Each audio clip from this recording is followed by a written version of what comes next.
Ate, alis muna ako. Magdi-date kami ng crush ko. Sana all sa'yo. Sige, mag-iingat ka. Thank you, ate. Sana ikaw din soon. Buti pa yung kapatid ko, in love na. Ako kaya na, ate. When kaya? Bakit? Umaasa ka ba na may magkakagusto sa'yo? What the hell are you doing here? Napaka-chismoso mo. Sis, may naglagay ng pagkain sa bag ko. OMG. Hala ate, baka may secret admirer ka na. Yee! Nape-pressure lang yan si Faye kasi may kadate ka na daw. Kaya nilagyan niya guro ng pagkain yung bag niya. Alam mo, ikaw, sabat ka ng sabat, no? Hindi naman ikaw yung kinakausap. Umalis ka na nga. Ate, ang high blood mo masyado kay Kuya Devon, no? Siya din naman kasi sobrang mapang-asar.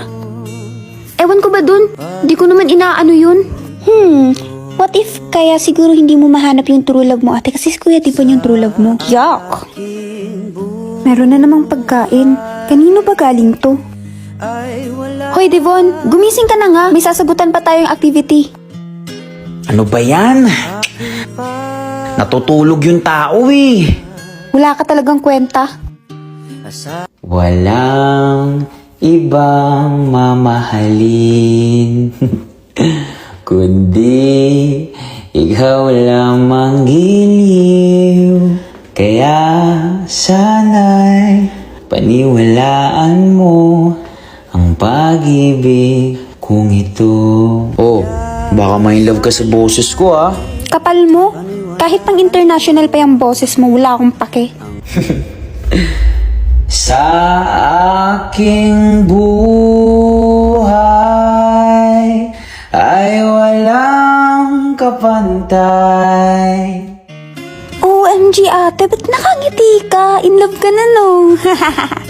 Anong nakangiti? Namamalik mata ka lang. Kanina ka pa tahimik sa room ah. Devon, not now please. Bad mood ako ngayon. Kakantahan na lang kita sa gusto o gusto mo. Pag-ibig ko sa'yo'y totoo. Seryoso nga. Ni walang halong biro.